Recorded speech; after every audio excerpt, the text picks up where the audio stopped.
here. Okay, we are recording. All right, recording's going. Did you go ahead and do the Facebook? Yep. So let me know. All right, I think we're good to go. All right, everybody. Welcome to, I think this is now our third webinar, Daisy, or fourth? This is number 4. Yeah, we're on number 4. Yeah. That's outstanding. So fourth webinar. This is all going to be about lag, wrist mechanics, how that affects speed and power in the golf swing. I think, again, one of my favorite topics as a golf coach to talk about is always, what goes on with how the wrists work in the arms. This is where so much of our fine motor skill in golf is so important. This is how we deliver the club to the ball. And, I think there's a lot of cool information that we can help people with. Maybe, hopefully, you guys can take this and have it improve your golf game tomorrow. So before we get rocking into the content, just a couple little updates. All of the information in these webinars is on our website now on our news section. So if you have any interest in going back to see any of the old webinars that you haven't seen yet, just go to our website and then click on the news tab, and they're all going to be up there. We also want to announce registration is now live for our SuperSpeed live workshop, our very first one. This is a 2-day workshop in person. I would say a nice subtitle to it is about 2 days to get 20 more yards in your golf swing. This is a lot more than just some cool information. This is going to be practical, helping everybody in this class really gain distance and find where their power leaks are, and leave with a really customized, personalized action plan on helping them get better.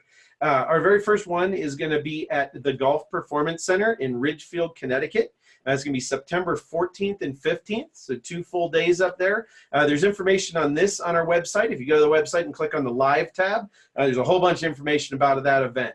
The space is going to be limited for this first seminar, so we do recommend that you sign up ahead of time. It also includes access to all of our online content in the SuperSpeed Certified program. Whether you want to get certified with it or not, it doesn't really matter, but it's great information. It'll be an awesome prerequisite to looking through all the information we're going to do in the live workshop. So anyway, check that out. If you have time to meet with us in that kind of northern New York metro area up in Ridgefield, Connecticut in September, we'd love to see everybody live. It's going to be a lot of fun. There'll be a ton more information coming out about that in the next few weeks over the months. Yeah, I'm sure you'll see it in other places, but that's going to be a fun workshop. We're really excited. We get some great guest speakers and all kinds of cool stuff going on there. Okay, well, I would say without further ado, let's get into lag and wrist mechanics.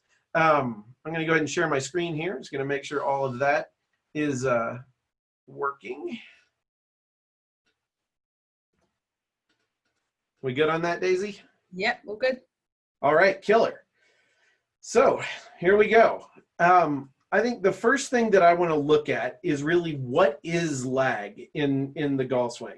I actually find, do a lot of talks at coaching conventions and PGA section meetings. I think, there's a lot of different language that's used to describe what happens with our arms and the club in the golf swing. And, I don't want to say that things are wrong, but I think that there's a more precise way to talk about this that can be a lot more effective in the delivery. So the first thing that I want to kind of look at is just something I've always looked at and said, I don't really understand. I really want to just kind of get very clear. This is an example of something we call leverage. Okay, you hear lag referred to as leverage a lot. It's really not the same thing. Like, leverage works by having kind of a straight arm lever sitting on what's called a fulcrum or a fixed point, and you use that to gain a mechanical advantage because one side's basically longer than the other. So leverage is a different thing. So this is a system that works on leverage. Lag's a little bit different. Lag actually works, number one, we're working in 3-dimensional space. Number two, we don't really have completely fixed straight points in the golf swing. So, there's never a point where we're sitting something on a static point to try to bend it around that. So, the players, if you will, the parts of our body that are working in lag, are primarily our arms and the club. Now, when we take our arms, if we look at that more specifically, we're really looking at mainly the forearms. If you start to get the elbow involved, now we're really talking about another segmental interaction. not just that segmental action between the body and the club there. So as you can see, the way Gary Woodland's swinging here in this high speed is he comes back, he creates some angle with the wrist, but then right there on the way down, you can see how he increases that angle in the transition of the golf swing. We call that downswing loading. I actually like referring to lag in many ways more as downswing loading of the club. This is a way of looking at this from a kinematics view that's going to show a little bit different, more active approach to this idea. So essentially what we're looking at here is as he transitions the golf club, we're increasing the load between the forearms and the club, and that would be what we call downswing loading. Now, very specifically to talk about, I would say, the traditional concept of lag in the golf swing, I like to define that as the interaction between a player's lead forearm and the club. Okay, and the point here is that that angle between the forearm and the club can change in different ways during the golf swing. So sometimes, that angle is at its maximum right away. So a player picks the club up very quickly, sets the wrist very quickly in the golf swing, creates maximum angle between the forearm and the club right away in the golf swing. I would say that's probably not the most efficient way to create downswing loading and not the most powerful way to use your wrists in the golf swing. So what we would consider good lag or better use of this, better downswing loading, would be when the angle between the player's forearms and the club increases during transition. So here's another video. This is one of our own. This is Daisy swinging driver. And if any of you guys have ever seen her play, she could probably give Gary Woodland a little bit of a run for her money sometimes. But she is a solid plus handicap golfer. Let's look at that here just on a still, but if we take that point right before the hips transition, so right before she starts to transition her hips in the downswing, and we go to the point after the hips of transition, we want to see if the angle between the club and her forearm has increased, decreased, gotten bigger, gotten smaller, all those things. So in this case, it definitely got to be a smaller angle. Okay, that means she definitely downswing loaded the golf club. Now, one tiny caveat here, it's very hard to read these angles. So if you notice, I don't have degrees on there. It's mainly because you can't actually accurately measure the number of degrees that it changed. But this is a good way that you can do with your smartphone just to see if you actually are getting downswing loading of the golf club or if you aren't getting downswing loading of the golf club. Now, if you aren't, we've created a protocol for you at SuperSpeed Golf. It's in our ASD line of protocols. It's the third one. We always work ground up in our ASD protocols. This is a pretty simple protocol that's also very taxing and very difficult to perform really, really well. It uses only dominant side swings in the standing and in the standing position, and essentially you make 8 swings in rapid succession. And what happens there is as you're you don't give yourself time to reset that swing each time. So making that rapid selection, rapid fire in the swings actually causes the club to lag further and further and further behind your body rotation, which if you're a player that casts the golf club or early releases the golf club is a really fast way that we've found to start to get the feel down for what it feels like to downswing load the club. So check out ASD 3 if you have problems with casting an early release. Now, if we did want to measure these angles correctly or accurately, we can. What you would actually have to do is you'd have to put a camera at an angle above the golfer looking down at them that would match whatever the angle of their swing plane would be. So let's say their swing plane was 63 degrees. You'd have to have an angle pointing down at that perpendicular to it, and then you could actually see the entire circle of the golf swing, in that flat plane, and you could measure the angles. We used to do that some when we would take full body 3D motion capture of players. We could actually tilt the image, and then we could actually measure those angles between the forearm and the club. You could get accurate measurements of exactly how much downswing loading a player had. I'm not sure that that's necessary. I really find that ease of use is always the best way, and if you can just estimate with the video angles, most of the time you're going to see what you need to see. There are cases, if it's very close, that I would say you probably want to try to look at it in more detail. So the next question that I would have is, so what's the best position for the wrist to be in during the golf swing? Now, this is a question that we could probably spend another 2 to 3 hours on. And if we were in a room full of golf coaches, we'd have some pretty good arguments about what would be the best way to do this. I'm going to propose something here that I think it's reality. And I think from all the research that we've done and all the players that we've seen on 3D motion capture and various different types of wrist technology, I can tell you that the specific position of where those wrists are during the swing varies a lot. This is an image here of, 4 of the best players in the world, honestly. And as you can see, you've got some very different wrist positions. You've got Jordan and maybe, pretty much even at the top, probably flatter wrist there. Ernie Els is in a good bit of extension. If we're looking at his trail wrist here, this is his left arm. DJ obviously is in a lot of flexion at the top of his golf swing. Furyk, if we look at that in a lot of details, actually in a little bit of extension there too. So, there's a lot of variance in how players do use their wrists, even the best players in the world. And I want to show you now, some of really the one main thing that we find to be consistent with all of these type of players, all good, all really high level ball strikers and tour players. But it's one of the only characteristics that we do find. I'm going to skip through and come back here a little bit. And then this is really where that is. So if we look at this graph, this is from a technology called Hack Motion, which is a 3D wrist sensor. It's really easy to use, and check their stuff out too. It's a cool little system. But basically what's going on here is that green squiggly line that you're seeing, that green line measures flexion and extension of the wrist. So flexion's down with the wrist, extension is up. So when that green line is above the x-axis, the wrist is in extension. Okay, your wrist is in extension. When it's below, it's in flexion.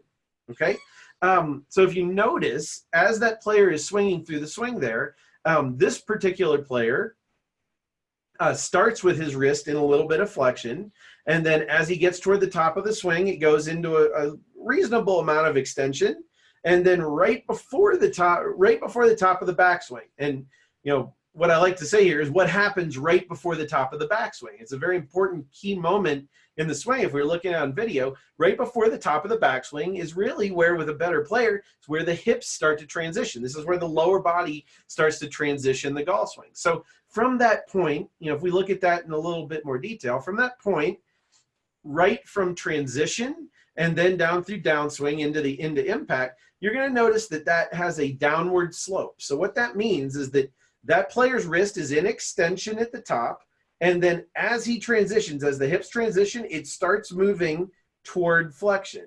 Now, it doesn't get there until right before impact in this case, where that green line crosses the x-axis down there is actually where it gets into flexion. So this player happens to get into flexion right before impact, and then right after impact is obviously going back into extension. That's a pretty common pattern that we see.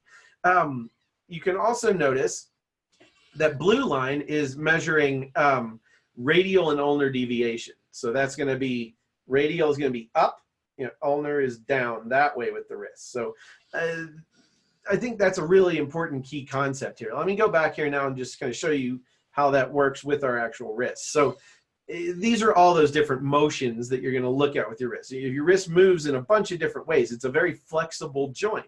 One of the things that I like to look at when I'm talking about players about downswing loading and talking about trying to increase downswing loading, I like to refer to the wrist joint in itself more like a ball bearing. Like, you just imagine that your wrist is a flexible ball bearing and it moves in all of these different directions at once. Now, when we break that down on technology and break it into these more specific motions, I do think it's incredibly important to look at that on players because, for sure, some people have different amounts of limitation with some of these movements. So, like, for example, a lot of players have trouble making their wrist do radial deviation by itself. So those players tend to use more extension because as your wrist does move into radial deviation this way, it also likes to move into extension. Those are pretty well, we call those connected motions in the wrist. So those two like to go together. So if radial deviation is hard for a player and extension's a little bit easier,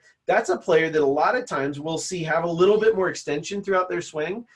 That's also a player that in general we'll tend to see have a little bit stronger grip if we look at that, if you can, if you have that grip a little bit stronger in that hand, that actually allows more extension to happen in the hinging of the club. I think that's a really good thing for players that have trouble with radial deviation. The opposite's also true. Players that have a little more trouble with that like flexion kind of motion generally can actually get away with a little bit of weaker grip and get same good results. So again, we're big proponents that there's no perfect way to swing a golf club. There's no perfect way to hold a golf club, any of those things. There's a perfect way for each player, and it's based on a lot of these different mobilities or ranges of motion. I think hands and grip are one that tends to be overlooked sometimes. It's really, really important to make sure that, you're not that player that's fought not being able to close the face and just hitting, high right shots forever. And then all of a sudden it's because, you've been told that you need to have this perfectly neutral grip, and your wrist doesn't move in such a way that makes that very effective for you. And having that slightly stronger grip in that player actually allows them to be able to, close the face and make a better move in their golf swing. Really important stuff. It is more complicated, obviously, than just a ball bearing. There's a lot of different bones in the wrist. There's a lot of different muscles that move those bones, and tendons and ligaments and everything else. So there is a lot of detail here to the wrist motion. I would say it's a little bit more than we want to get into today, but definitely a part that we're going to talk about some more in our SuperSpeed live workshops. Also some stuff we talk about in our certification program if you're interested. We also have some really great screens and also correctives for when we do find issues going on in the wrist. Let's look at one more of these graphs here. So this is another player. This is actually another professional player. This is another tour player. This player's in a great amount of extension throughout the swing. So this is going to look probably even more extreme than that picture with Ernie Els there in extension. I mean, this player's in a significant amount of extension. He starts in extension, stays in extension, but if you look at it, still during that little transition period right at the top, still from transition, and that first part of the swing, still moves that wrist toward flexion, doesn't get to flexion by the time he hits the ball, but this actually is a very high level ball striker. So we tend to find that motion, that moving toward flexion in transition, one of the only really consistent factors of good ball strikers all around as far as when it comes to wrist motion. Almost all of those players downswing load the club to some extent when they're hitting full shots. This is another graph from AMM 3D. Don't get too confused here. Basically, all of the stuff's just flipped, so it's the exact same thing. So now that from transition, now that's going up and it's below, it's like a mirror image of the hack motion graphs, but this is also showing moving toward flexion in transition. So another player that gets to flexion in, right before impact, and then immediately into extension afterwards again. So here's a cool question that we've started to do some research on, and I know there've been some other groups that have too, but how much grip pressure should a player use? Does it matter? Does it matter if we grip the club really hard or if we grip the club more loosely? I'm going to say yes to all of those questions, but it's a really kind of interesting piece here. And I think this is a very cool story to tell. So our friends out at TPI did a really neat study a while ago looking at grip pressure and basically looking at how much grip pressure do tour players use, how much grip pressure do amateur use, and then actually trying to measure it during the swing to see where they would hit max and how much that max would be. And the results are really interesting because we've always heard the old adage of we should always grip the club very lightly, and that's going to relieve tension in our hands and arms, and that's going to allow us to have more range of motion for wrist lag and things like that, and that should be the way to produce more speed and power. Well, I'm not going to say that's wrong, but here's how this goes. So, tour players, let's say we're just going to use a random unit of measure here. But let's say tour players, if you gave them a dynamometer and had them squeeze as hard as they could, let's say that they were able to get to about 60 units of pressure, whatever that unit is, doesn't matter, 60 units. Now, when you measure that dynamically, what you find is that at peak during the swing, and it's usually during the transitional point of the swing is when they're applying the most pressure to the grip, and that's when there's a lot of the force transferring into the grip of the club, they would peak out somewhere in that 35 range, okay? 35 units, whatever the units might be. Now, what's really cool here is that seems to really prove kind of that idea that, yeah, about 50%, so a fairly light grip pressure compared to what you're capable of. I think that's perfectly fine. I think that's what we do see with a lot of the best players in the world. Now, what the caveat is that when we test amateurs and we see how much grip strength they can produce, we see that amateurs on average, let's say males on average, only produce about 35 units of grip pressure. So they're only producing as much as that tour player does at 50%. When we test when we test women, it's actually even lower than that typically. So one of the things that's interesting here is that if you're not able to produce a certain amount of grip pressure on the club during the golf swing, there's no way to control that club. There's no way to control downswing loading unless you're producing a certain amount of pressure. So if you have a player, for example, that can only squeeze a dynamometer at 30 units, and you see them during the swing with 28 to 29 units of grip pressure, that's because they have to be able to hold on to the club. You know, so I think that player, the fix there, what we need to do there is we need to improve that player's grip pressure. I would actually pose the idea that grip pressure, especially with female golfers, might be one of the most limiting factors to speed and power that they have. It's, again, obviously very overlooked. Nobody really even tests this, but the difference between amateurs and tour players on grip pressure is absolutely astounding to me. I think this is a really interesting topic. I think we need to do more research on it, but I think there's definitely something there that can help people get better. Now, the next question is, how do you increase grip pressure if we're going to get into this? Well, the easy answer is you lift things that are really heavy, okay? Now, obviously, 825 pounds is probably above the capacity for most people, even though I would put some money up there that there's some guys on the long drive tour that can probably hold and their grip strength is way higher than even a lot of our best tour players that are out there. Certainly a definite piece. Now, you don't obviously have to start with this, but you know, if you've got kettlebells or things like that, there's a lot of different exercises you can do, from overhead carries to 90-degree carries to kind of more farmer's walk type drills. All of that stuff is incredibly good at increasing grip pressure. If it's one of those things that's hard for you, I think this is something that could really improve your speed and power very quickly. Now, the last question that I want to answer today, and then we're going to open this up for questions, is another really cool topic. Is length of the golf swing going to give you more ability to create speed and power, or is increasing more lag angle going to give you more speed and power? Our friend Sasha McKenzie did a great study on this and kind of came up with some cool results on it. And what we look at there is we look at how much work is done, work being the amount of force that's applied over a certain amount of distance linearly, and angularly also, you know, basically force that's applied around an axis of rotation.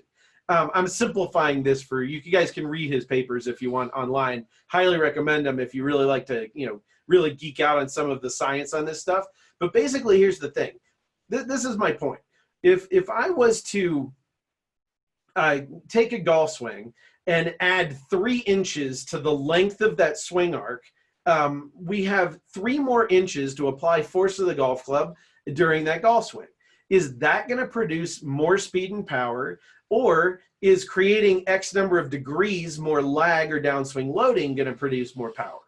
Well, one of the cool results here that we know is we have found that both of these will increase the club speed for that player. They just don't do it equally. In fact, the way we've kind of found this is that the linear work that happens on the golf club accounts for about 66 to 80% of the ending club speed, and the angular work actually accounts for about 20 to 34% of the actual club speed. Again, this is Sasha's data, not mine, but what that means is that there is some benefit, I would say, to if you're to adding a little length to your golf swing. That ramp time that you get there to accelerate the club into impact does give you a little bit more benefit than producing a lot more angular or lag mechanics, you know, downswing loading in the golf swing. Now, that being said, obviously, if you're a player that has a fairly long golf swing already and doesn't have a lot of downswing loading in the swing, I would definitely attack the downswing loading still. That's going to be more important if you're lacking that. You know, the same way as if you're lacking length in the golf swing, that might be something to work on more than adding more downswing loading. So if you have deficiencies, we still need to work on those. But it is kind of interesting data to look at the fact that ramp time over that linear amount, that linear force applied over the distance of the golf swing does account for more of that ending speed than the angular work. Again, more information out there on that online. Okay, that's what we've got for now. I think we need to open this up to some questions. Daisy and Carl, I hope we've gotten some good ones. Usually we do on the on lag and wrist mechanics whenever we do talks. So let's hit it. Yeah, we've got 4 here. So if you've got any more questions after hearing all that great information, then go ahead and put them in the chat. But we'll start from the top. So Mike, what are some pros and cons of bowing the lead wrist, and why does some golfers find it difficult? Okay, so first of all, we can talk about that in ways. First of all, bowing the wrist when during the golf swing. I think what you're probably referring to is like having that position at the top like a Dustin Johnson, where the wrist is already in a great amount of flexion when it gets there. You know, pros and cons, it really depends on the player. So like you don't know, you know, depending on the way you move your wrist, you know, if you have a lot more range of motion toward flexion, I think, you know, using more flexion during your golf swing is probably going to be better than trying to do something that you physically can't do. That's always a recipe for disaster when it comes to the golf swing.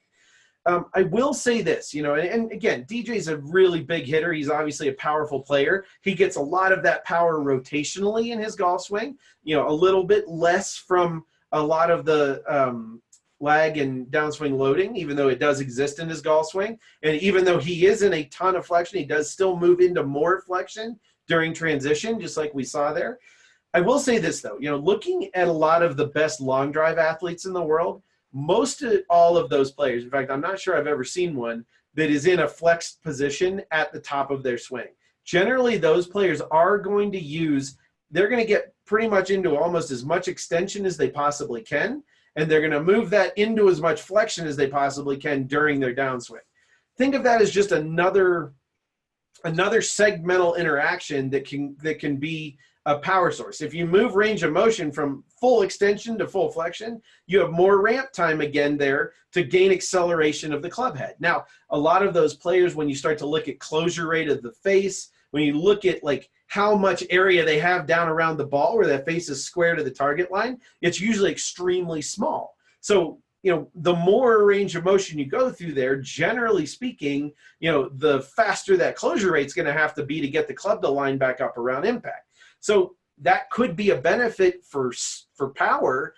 You may, you know, definitely hand off a little bit of accuracy on that because you're going to have to be very precise with that closing position of the club face if you are in that huge extension position moving to flexion.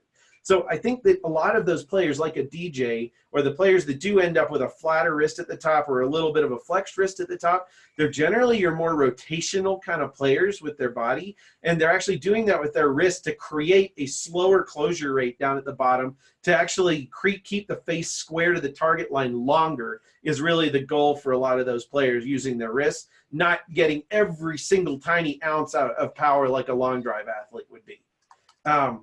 I think that was a really good question. I think I probably hit most of the pieces there. If there's additional aspects there, please put it back in chat. We'll keep talking about that one. Yeah, that one was from Charles. We always get great questions from Charles. Thank you for your participation.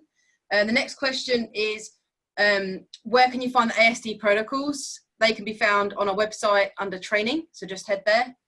Another one for you, Mike. What about the relationship between lag and lean? Can SuperSpeed improve lean? So I think there's some confusion with the terminologies that we commonly hear versus. Yeah, so if we're referring to lean as being the shaft lean down at the bottom, yes, there's obviously, I think there's a very big correlation between players that downswing load the club well and those that do have a reasonable amount of forward shaft lean at impact.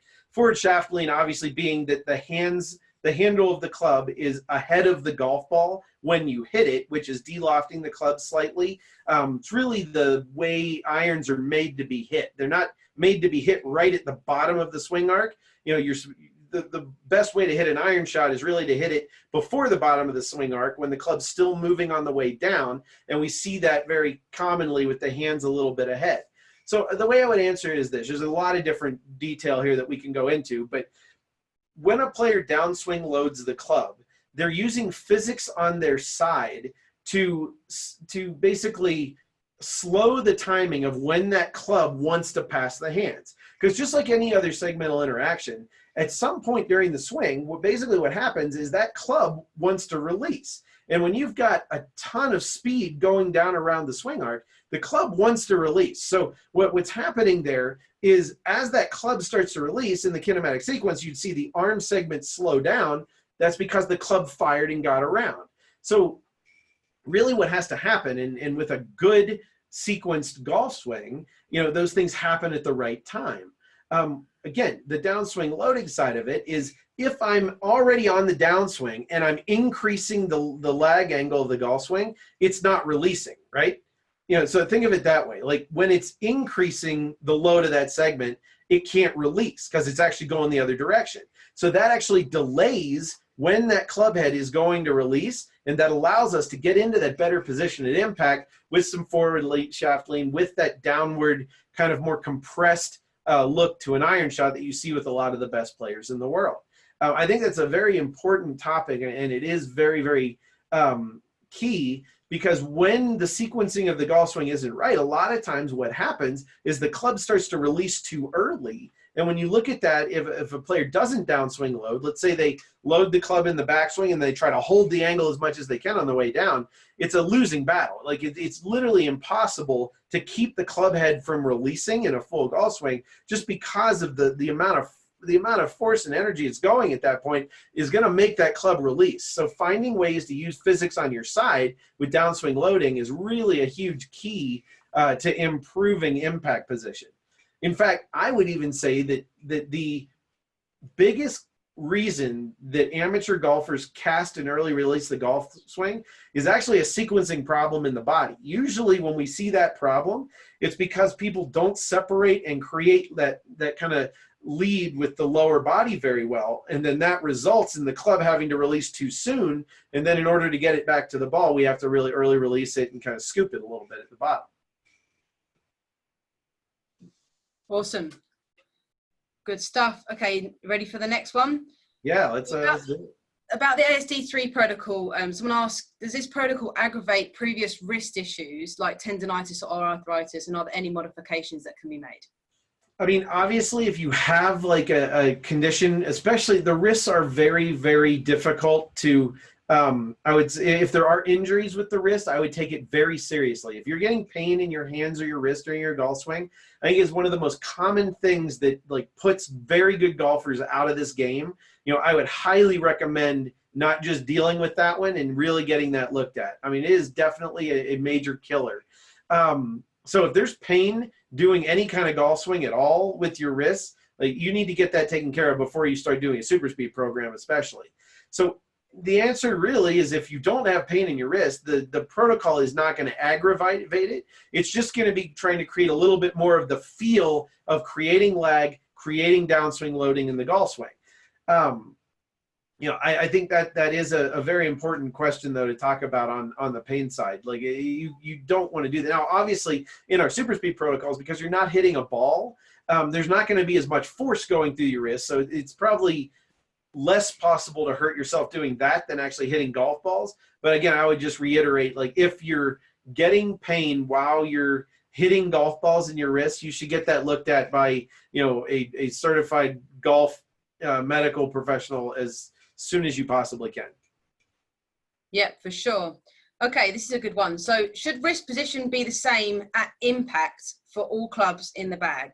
And then how does grip size affect this? Okay, that's two questions. Let's take that as two parts there. So number one, no, it is not the same for all clubs in the bag. I would say it's distinctly different actually with multiple clubs in the bag. I would say driver, you're going to tend to see players get a little bit closer to extension of their wrist by impact. You'll have less of those people that are in a really flexed position with driver. You definitely see some that are. Again, I think this also varies between different players. You tend to see, Iron shots have a little bit more forward lean of the shaft. You definitely see a lot more of those players in a little bit of flexion in the wrist. You know, you'll see that a lot more commonly with iron shots. A lot of the best wedge players in the world, when you're hitting half swing, 3/4 swing wedge shots, will be in a lot of extension at impact because they're really getting the bounce of the club on the ground, and it's a lot different there. Different types of short game shots, you're going to see a lot of different wrist positions. So it's certainly not the same throughout the bag with all clubs. It's definitely different with different types of shots that you're trying to hit in the bag. You know, it is funny though, we will see on any I don't want to say all, but most all full swing shots that you see with high level players, you will see that little bit of adding flexion in transition though. That one is a common element that we see pretty much throughout the bag with high level players. As far as grip size goes, I actually had a really cool conversation about this just this last weekend with one of our guest speakers that's going to be at our SuperSpeed Live seminar in September. His name's Liam Mucklow from the Golf Lab up in Toronto, and he now has a facility at the Madison Club. I believe he's opening another one overseas very soon. So congratulations to Liam on that. But he has some of the best research in the world on, you know, club fitting, I would say, especially club fitting, dealing with aspects that we don't usually look at when we're fitting clubs. And the one big one is grip size. And I would say that the cool thing about the research is it shows that there is really no like standard size that everybody should be using, and it's very hard to determine it. It's not based on hand size. There's very random things that kind of seem to happen where different players will optimally use different grip sizes, and it's very hard to determine without just testing all of them which is going to be best. Now, obviously, it depends on someone's hand size. It depends on the type of grip they use as far as like how strong, neutral, weak their grip is. There's a lot of different factors here that we're looking at. You know, in general speaking, I would say that there really hasn't been a huge correlation found there that I know of yet. I know that it's very individual to the player, and that any given player, given a different grip size, it could have significant impact on your ability to deliver the club to impact, on centerness of contact consistency, on a number of different things. So, you know, if you've never tested multiple grip size on real launch monitors and really seen which ones work the best for you, I would say that's the answer I'd have for that is I would go try it. I would go see if you can find somebody that has a fitting setup that has 4 or 5 or more different grip sizes on the same club, and really see what happens to your wrist with those. Because what we're finding is that it's hard to find a predictive model of what's going to be best for each individual player. But when we test each individual player on which grip, on these different grip sizes, we tend to find one that's heads and tails above the rest as far as being the best for that player. All right, good stuff. And on to the next question. So, Hogan disciples teach soft wrists. Does that conflict with grip pressure?